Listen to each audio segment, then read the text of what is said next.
302 মামলা আনিসুল হককে আজকে বিজ্ঞ আদালতে নিয়ে আসেন। বিজ্ঞ আদালতে আয়ু সাহেব 10 দিনের রিমান্ড চায়। একটা হত্যা মামলা, উত্তরা পূর্ব জসিমউদ্দিন রোডে 5/8/24 তারিখের ঘটনা। বৈষম্যবিরোধী ছাত্র আন্দোলনে এই গুলি করে হত্যা করে, ভিকটিম ফজলুল করিমকে গুলি করে হত্যা করে। এই মামলায় 10 দিন রিমান্ড চায়। বিজ্ঞ আদালত 5 দিনের রিমান্ড মঞ্জুর করে। আরেকটা মামলা রূপনগর 6/9/24, আসামি আব্দুল্লাহ আল ইসলাম জ্যাকব। 302 মামলা, সাবেক এমপি ভোলা শামীম হাওলাদার নামে একজন ভিকটিমকে হত্যা করে। ওনার 10 দিনের রিমান্ড চায় আয়ু সাহেব। উভয় পক্ষে শুনানি হয়। শুনানি অন্তে বিজ্ঞ আদালত 3 দিনের রিমান্ড মঞ্জুর করেন। হ্যাঁ, মিরপুর 24/8/24 কামাল আহমেদ মজুমদারকে শুনানি দেখায়। মিরপুর 25/10/24 জুনায়েদ আহমেদ পলককে শুনানি দেখায়। উত্তরা পশ্চিম 4/11/24 302 মামলা আনিসুল হক, হাসানুল হক ইনু, জলিল মাতাব্বর ওনাদেরকে শুনানি দেখায়। পল্টন 25/9/24 দীপুমনিকে শুনানি দেখায়। মোহাম্মদপুর থানা 23/8/24 302 মামলা আনিসুল হককে শুনানি দেখায়।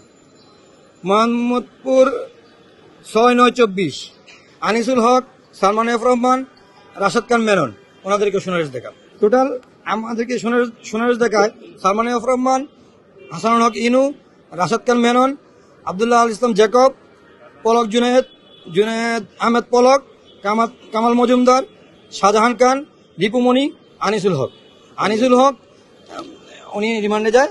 আর একজন হলো আব্দুল্লাহ আল ইসলাম জ্যাকব রিমান্ডে যায়।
Hello.